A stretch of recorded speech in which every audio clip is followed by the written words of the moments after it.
Good morning everyone. आज हम लोग व्याकरण पढ़ेंगे।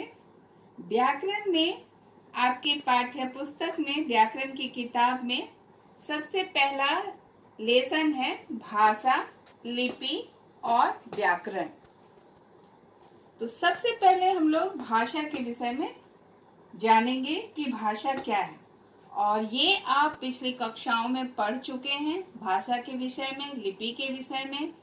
तो हम आज दोहराव यानी रिवीजन के तौर पर इन सब की जानकारी आपको देंगे।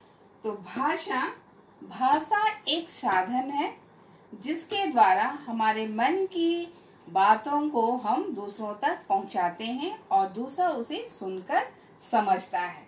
जिस प्रकार हम कहीं आने जाने के लिए विभिन्न साधनों का प्रयोग करते हैं, जैसे ट्रेन का, बस का, साइकिल का, मोटरसाइकिल का, उसी प्रकार से भाषा भी हमारी बात को एक दूसरे तक पहुंचाने में सहायता करता है। तो भाषा की परिभाषा हम इस तरह से लिख सकते हैं। भाषा वह साधन है जिसके द्वारा हम अपने मन के विचारों को दूसरों तक पहुंचाते हैं और दूसरा उसे सुनकर समझता है। आगे हम देखेंगे भाषा के रूप। भाषा के दो रूप हैं। पहला है मौखिक भाषा, दूसरा है लिखित भाषा। भाषा के दो रूप हैं। पहला है मौखिक भाषा, दूसरा है लिखित भाषा। पहला मौखिक भाषा क्या है? मौखिक भाषा यानी मुंह के द्वारा बोले जाने वाली भाषा, यानी जो बात हम बोलकर, अपने मुख से बोलकर दूसरों तक पहुंचाते हैं और दूसरा उसे सुनकर समझता है, उसे मौखिक भाषा कहते हैं। दूसरा है लिखित भाषा। लिखित भाषा यानी लिखकर जो भाषा हम दूसरों तक पहुंचाते हैं, यानी कि लिखित भाषा वह है जिसमें हम लिखकर अपने मन की बात को दूसरों तक पहुंचाते हैं और दूसरा उसे पढ़कर समझता है, वह लिखित भाषा कहलाता है।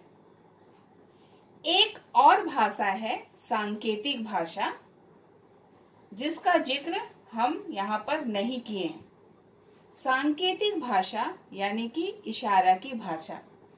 हम लोग कभी कभी इशारों में बात करते हैं, लेकिन वो इशारा दूसरा व्यक्ति कभी कभी ठीक से नहीं समझ पाता है, इसलिए उस सांकेतिक भाषा को व्याकरण में मान्यता प्राप्त नहीं है, यानी व्याकरण उस भाषा को नहीं मानता है। इसलिए भाषा के दो ही रूप हुए, मौखिक भाषा और लिखित भाषा। आगे हम देखेंगे मातृभाषा, राष्ट्रभाषा और अंतरराष्ट्रीय भाषा में अंतर। मातृभाषा, राष्ट्रभाषा और अंतरराष्ट्रीय भाषा में अंतर। मातृभाषा जैसा नाम है वैसा इसका अर्थ है। मातृभाषा यानी माँ की भाषा, माँ के द्वारा सीखी गई भाषा, यानी माँ जिस भाषा का प्रयोग करती है, बच्चा उस भाषा को सबसे पहले सीखता है और उसी भाषा को मातृभाषा कहते हैं। यानी जो भाषा को बच्चा अपनी माँ से सीखता है उसे हम मातृभाषा कहते हैं। दूसरा है राष्ट्रभाषा। राष्ट्रभाषा यानी देश की भाषा। हमारे देश में अनेक भाषाएं बोली जाती हैं, किंतु हमारी राष्ट्रभाषा हिंदी है, क्योंकि हमारे देश के अधिकांश हिस्सों में हिंदी भाषा बोली और समझी जाती है, इसलिए हिंदी को राष्ट्रभाषा माना गया है। या फिर हम इस तरह से भी कह सकते हैं कि देश के अधिकांश हिस्सों में बोली और समझी जाने वाली भाषा को राष्ट्रभाषा कहते हैं। जैसा कि मैंने आप लोगों को बताया कि हमारे भारत देश में अनेक भाषाएं बोली जाती हैं और उन अनेक भाषाओं में से 22 भाषाओं को भारतीय संविधान में मान्यता प्राप्त है, यानी भारतीय संविधान में उनको मान्यता दी गई है। लेकिन हिंदी, जो कि सभी जगहों पर बोली और समझी जाती है, इसलिए हिंदी को राष्ट्रभाषा माना गया है। अब हम आगे देखते हैं अंतरराष्ट्रीय भाषा। अंतरराष्ट्रीय भाषा यानी पूरे विश्व में, पूरे संसार में जो अनेक भाषाएं बोली जाती हैं और हर एक देशों की अपनी अपनी भाषा होती है। लेकिन पूरे संसार में, पूरे विश्व में जो भाषा सबसे अधिक बोली और समझी जाती है उसे अंतरराष्ट्रीय भाषा कहते हैं।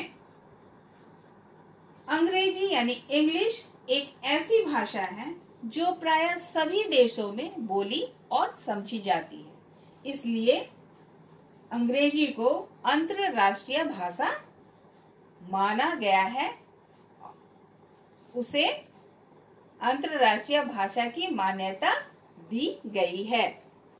भाषा के बाद अब हम लिपि देखेंगे कि लिपि क्या है।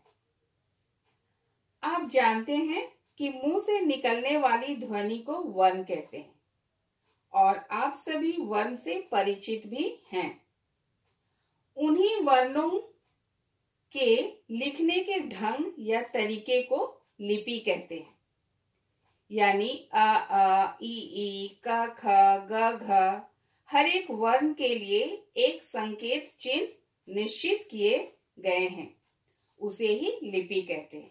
यानी कि वर्ण के लिखने के तरीके या ढंग को लिपि कहते हैं।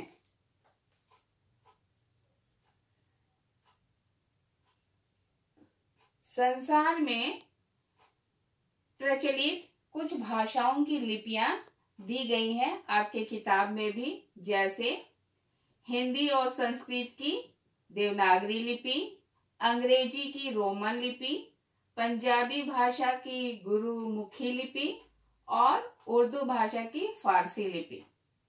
और इन लिपियों के द्वारा वे भाषाएं लिखी जाती हैं। आगे हम देखते हैं व्याकरण। व्याकरण संसार में अनेक भाषाएं बोली और समझी जाती हैं। उन्हीं भाषाओं को शुद्ध रूप से बोलना, पढ़ना और लिखना व्याकरण हमें सिखाता है। हम लोगों ने देखा संसार में अनेक भाषाएं बोली और समझी जाती हैं। उन्हीं भाषाओं को शुद्ध रूप से बोलना, पढ़ना और लिखना व्याकरण हमें सिखाता है। यानी कि व्याकरण वह शास्त्र है जो भाषा को शुद्धता से बोलना व लिखना सिखाता है। व्याकरण को 3 भागों में बांटा गया है। जैसे आप देख रहे हैं 3 भागों में बांटा गया है। पहला है वर्ण विचार, दूसरा है शब्द विचार और तीसरा है वाक्य विचार। वर्ण विचार में वर्णों के रूप को हम देखेंगे, स्वरूप को देखेंगे कि वो किस तरह से लिखा जाता है। वर्ण के भेदों को देखेंगे, उनका उच्चारण करना सीखेंगे और लेखन विधि के विषय में जानेंगे। दूसरा है शब्द विचार। शब्द विचार में हम शब्द के विभिन्न रूपों को देखेंगे, भेद के विषय में जानेंगे, इसकी उत्पत्ति कैसे हुई, इसके प्रयोग का वर्णन के विषय में हम देखेंगे। वाक्य विचार में वाक्यों के भेद, वाक्य का निर्माण विधि, विराम चिन्ह आदि के विषय में पढ़ेंगे। और इन तीनों भागों के संबंध में हम अगले पाठ में विस्तार से पढ़ेंगे। तब तक के लिए आप पहला चैप्टर अच्छी तरह से पढ़कर दोहराएंगे।